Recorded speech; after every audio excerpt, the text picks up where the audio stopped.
सिन्नर नगर परिषदेच्या 3 जागांसाठी आज मतदानाची प्रक्रिया पार पडते। आज सकाळच्या सुमारास मतदानाला सुरुवात झालेली आहे। मात्र या ठिकाणी काही बोगस मतदार देखील मतदानासाठी आल्याचं आपल्याला दृश्यांमध्ये बघायला मिळत आहे। इथले जे निवडणूक अधिकारी आहेत त्यांच्या ही बाब निदर्शनास आल्यानंतर त्यांनी तात्काळ पोलिसांना पाचारण केलेलं आहे आणि हा जो कोणी बोगस मतदार या ठिकाणी आढळून आलेला आहे त्याला त्या ठिकाणी थांबवून ठेवण्यात आलेलं आहे। पोलीस आता या ठिकाणी दाखल होऊन या बोगस मतदाराला ताब्यात घेण्याची प्रक्रिया जी आहे ती केली जाते। खरं तर भावाच्या नावावर हा मुलगा जो आहे तो मतदान करण्यासाठी आला होता। बनावट त्याचं जे काही आधार कार्ड आहे ते या ठिकाणी निवडणूक निर्णय अधिकाऱ्यांना लक्षात आलं आणि त्याच्यानंतर त्यांनी या ठिकाणी पोलिसांना पाचारण केलेलं आहे।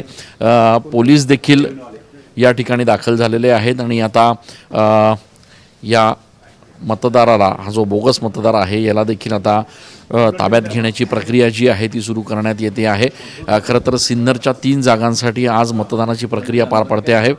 थंडी असल्यामुळे सकाळपासून खरं तर एकूणच मतदानाचा ओघ जो आहे तो कमी आहे मतदारांचा। मात्र या ठिकाणी जे कोणी मतदार येत आहेत त्यांची कसून चौकशी केली जाते आहे। अशाच वेळेला एक बोगस मतदार जो आहे तो या ठिकाणी आढळून आलेला आहे।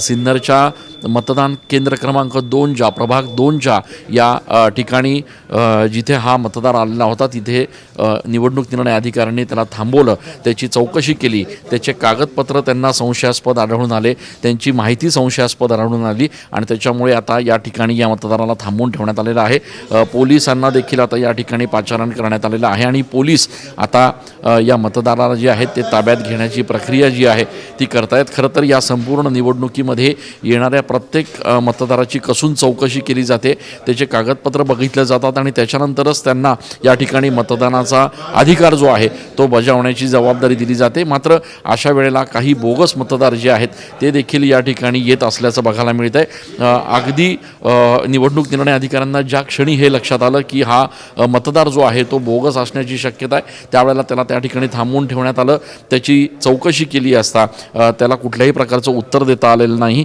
आणि त्याच्यामुळे त्याच्याकडे कुठलेही कागदपत्र नसल्यामुळे बोगस मतदार असल्याचं सांगत पोलिसांना देखील आता त्याला ताब्यात घेण्याचे सूचना ज्या आहेत त्या करण्यात आलेल्या आहेत आणि त्याच्यामुळे सिन्नरमध्ये हा जो प्रकार घडलेला आहे त्याच्यामुळे एकूणच खळबळ उडाल्याचं बघायला मिळत आहे। या ठिकाणी मतदानाची प्रक्रिया सुरळीत सुरू असताना अशा पद्धतीनं बोगस मतदार जो आहे तो या ठिकाणी आढळून आलेला आहे। कॅमेरा पर्सन आकाश शेवलेसह मी चंदन पूजा अधिकारी, TV9 मराठी।